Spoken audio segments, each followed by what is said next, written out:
অনেকে অস্টিওআর্থারাইটিস নিয়ে জানতে চেয়েছেন। আসলে অস্টিওআর্থারাইটিস যেই জয়েন্টে সবচেয়ে বেশি হয় সেটা হচ্ছে হাঁটু বা নি। এবং আমরা যদি দেখি যে এই হাঁটুর মধ্যে ফিমার রয়েছে, টিবিয়া রয়েছে, ফিবুলা রয়েছে, লিগামেন্ট রয়েছে, এসিএল, পিসিএল রয়েছে, মিনিসকাস রয়েছে, সামনে পাটেলা এবং মাংসপেশি। সবকিছু মিলিয়ে এটা একটা কমপ্লেক্স।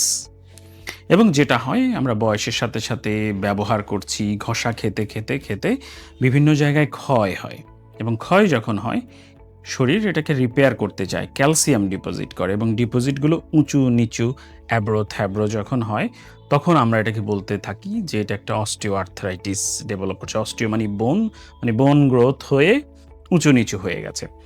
এবং ইন্টারেস্টিং ব্যাপার হচ্ছে যে আপনার যখন এই ব্যথা শুরু হয় তখন আপনি আর আগের মতো এই হাঁটুটা ব্যবহার করেন না। সাধারণত ডান হাঁটুতে ব্যথা শুরু হলে আমরা দেখা যায় বাম হাঁটুতে ওজন দিতে শুরু করছি। তাহলে এই যে উঁচু নিচু ব্যাপারটা সেটা কিন্তু আর সমান হওয়ার সুযোগ পাচ্ছে না। এটাকেই আমরা অস্টিওআর্থারাইটিস বলি এবং ধীরে ধীরে সময়ের সাথে সাথে এটা বাড়তে থাকে এবং যখনই আপনি হাঁটতে যান নার্ভে চাপ লাগে, ব্যথা লাগে, ডিসকমফোর্ট লাগে। তো আসলে এটা কি কিওরেবল কিনা? অস্টিওআর্থারাইটিস সরাসরি কিওরেবল না। কিন্তু যেটা হচ্ছে যে আপনি যদি কোনো ট্রিটমেন্ট না করেন, কিছু না করেন, তাহলে এই আর্থারাইটিসটা খুব দ্রুত প্রোগ্রেস হবে। অনেক বেশি খারাপ অবস্থায় চলে যাবে। আপনি হয়তো ভালোভাবে ভাঁজ করতে পারবেন না।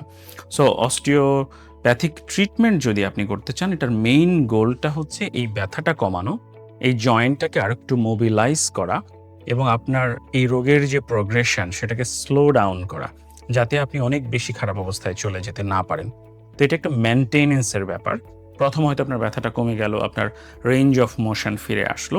বাকি কাজ যেটা হবে যে আপনাকে কিছু অ্যাক্টিভিটি করতে হবে, ব্যায়াম করতে হবে, যাতে আপনি এইভাবেই ভালোভাবে চলাফেরা করতে পারেন। আপনার দৈনন্দিন যে কাজ সেই জিনিসগুলো করতে পারেন।